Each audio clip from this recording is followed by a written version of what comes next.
আসসালামু আলাইকুম, কেমন আছেন সবাই? আশা করি সবাই ভালো আছেন। আমিও আল্লাহর রহমতে ভালো আছি। আবার নতুন একটি ভিডিও নিয়ে আপনাদের সামনে হাজির হয়েছি। ধারাবাহিকভাবে আলোচনা চলতেছে পদের উপর। হ্যাঁ, ওই দিন করেছিলাম বিশেষ্য পদ। আজকে ইনশাআল্লাহ আলোচনা করব বিশেষণ।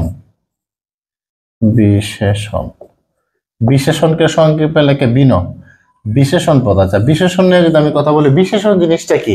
বিশেষণ হলো কি, যে তার নামের পূর্বে বসে নামটাকে কি মডিফাই করে, অর্থাৎ বিশেষ্যের পূর্বে বসে বিশেষ্যকে মডিফাই করে বিশেষ্য সম্পর্কে অতিরিক্ত তথ্য দেয়, সেটি মূলত বিশেষণ পদ। যেমন আমরা ইংলিশে বলি, যেমন বিশেষণ মানে ইংলিশ কি এডজেক্টিভ। এডজেক্টিভ যেমন আপনার অ্যাডভার্বের পূর্বে বসে এডজেক্টিভ।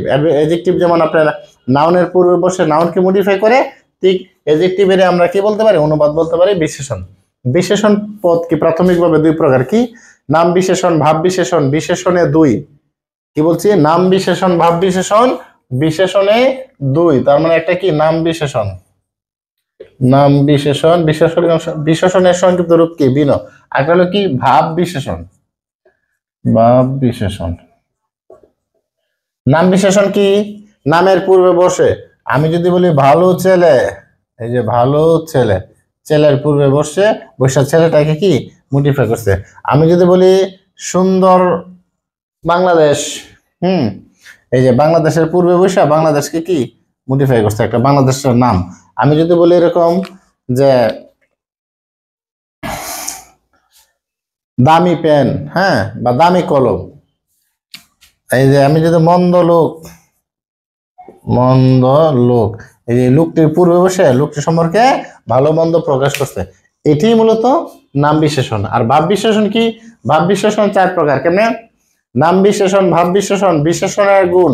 ভাব বিশেষণ চার প্রকারের, জানিস না কি তুই? চার প্রকার। চার প্রকারের মধ্যে কি কি? একটা হলো কি, যদি আমি বলি ক্রিয়া বিশেষণ, ক্রিয়া বিশেষণ, ক্রিয়া বিশেষণ। ক্রিয়া বিশেষণ কি, আমি যদি বলি চলো, এই চলো তো বললাম, এই চলার গতিকে আমি যদি প্রকাশ করি ধীরে চলো, কিভাবে চলো, কেমন করে চলো, ধীরে চলো। এই যে ধীরে চলার গতিকে মূলত কন্ট্রোল করে ফেলছে, এই জন্য এটা কি, হ্যাঁ, ক্রিয়া বিশেষণ। যদি বলি সে হাঁটে, সে দ্রুত হাঁটে, এই যে দ্রুত, এটা কিন্তু ক্রিয়া বিশেষণ। কিভাবে তার হাঁটার গতিটাকে প্রকাশ করছে। সে উচ্চ সুরে কথা বলে, কেমন ভাবে কথা বলে, কথা বলা তো ক্রিয়া, উচ্চ সুরে, এই যে মানে তার কথা বলার গতিটাকে সে আরো বেশি কন্ট্রোল করে ফেললো, সেটা হলো কি ক্রিয়া বিশেষণ। আচ্ছা, আরেকটা আছে কি, যদি আমি বলি আরো ধীরে চলো, আরো ধীরে চলো, এখন যে জিনিসটা দেখেন, ফলো করেন, এখানে চলার গতিটাকে আরো বেশি কন্ট্রোল করে ফেললো, এটা হয়ে গেল কি, এটা হলো এক নাম্বার। দুই নাম্বারে আমরা লিখতে পারি ক্রিয়া বিশেষণের বিশেষণ, ক্রিয়া বিশেষণের বিশেষণ, ক্রিয়া বিশেষণের বিশেষণ। আরো ধীরে চলো, হ্যাঁ, তাই আমি যদি বলি সে কথা বলে, সে জোরে কথা বলে, সে অধিক জোরে কথা বলে, হ্যাঁ, এই যে অধিক যে কথাটা বললাম, এখানে কিন্তু তার কথা বলার গতিটাকে আরো বেশি কন্ট্রোল করে ফেলো, সেটাই মূলত হলো কি ক্রিয়া বিশেষণের বিশেষণ। আরেকটা আছে কি অব্যয়ের বিশেষণ। অব্যয়ের বিশেষণটা কি, আমরা বলি না যে দিককার বোঝায়, যেটা দ্বারা দিক শত দিক তারে নির্লজ্জ, দিক শত দিক তারা নির্লজ্জ জন, এই যে আমরা এই কথাটা বলি না, যেমন দিক অথবা শতদিক, দিক শতদিক তারা নির্লজ্জ জন, এই জিনিসটাই কিন্তু কি অব্যয়ের বিশেষণ। আরেকটা আছে কি বাক্যের বিশেষণ। বাক্যের বিশেষণ আবার কি, আপনারা বলতে পারেন বাক্যের বিশেষণের সাথে আবার ক্রিয়া বিশেষণের সম্পর্কটাই বা কি। আপনারা জানেন যে কোনো বাক্যই সম্ভব না ক্রিয়া ছাড়া, তো বাক্যের বিশেষণ তো ক্রিয়া বিশেষণই। যেমন আমরা কি বলতে পারি, আমি যদি বলি যে আমাদের ক্রিকেটাররা খুব ভালো খেলছে, আপনি যদি বলেন সত্যি, এই যে টুকরাটা কিন্তু পুরো বাক্যটাকে মডিফাই করে ফেলছে।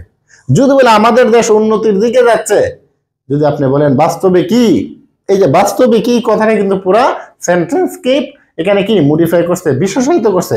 এই কারণে কিন্তু এটাই মূলত কি বাক্যের বিশেষণ। আমি যদি বলি দুর্ভাগ্যবশত আমরা আজ খেলায় হেরেছি, এই যে আমরা আজ খেলায় হেরেছি, দুর্ভাগ্যবশত কথা বললাম, এই পুরা বাক্যটা টুকরাটা কিন্তু পুরো বাক্যটাকে কি করছে, আলাদা এক্সপ্রেশন করছে, প্রকাশ করছে, এটি মূলত বাক্যের বিশেষণ। হ্যাঁ, সৌভাগ্যক্রমে আমার সেই ট্রেনের জানালার পাশে পড়লো, এই যে আমি কথা বললাম সৌভাগ্যক্রমে, হ্যাঁ, আমরা বলি না অ্যাকচুয়ালি, ফরচুনেটলি, আনফরচুনেটলি, এই শব্দগুলোই মূলত কি বাক্যের বিশেষণ, পুরো বাক্যটাকে মডিফাই করে ফেলি। তো আশা করি জিনিসটা বিশেষণটা বুঝছেন। ইনশাল্লাহ ধারাবাহিকভাবে পদের আলোচনা চলতেছে। পদ শেষ করে আমরা ব্যাকরণের অন্যান্য পদ শেষ করে আমরা ব্যাকরণের অন্যান্য টপিকসগুলো ইনশাল্লাহ আপনাদের সামনে এসে আলোচনা করার চেষ্টা করব। সেই পর্যন্ত সবাই ভালো থাকুন, সুস্থ থাকুন এবং আমার জন্য দোয়া করবেন। আর চোখ রাখুন অ্যালফাবেট ক্লাসরুমের সাথে। আসসালামু আলাইকুম ওয়া রাহমাতুল্লাহি ওয়া বারাকাতুহু।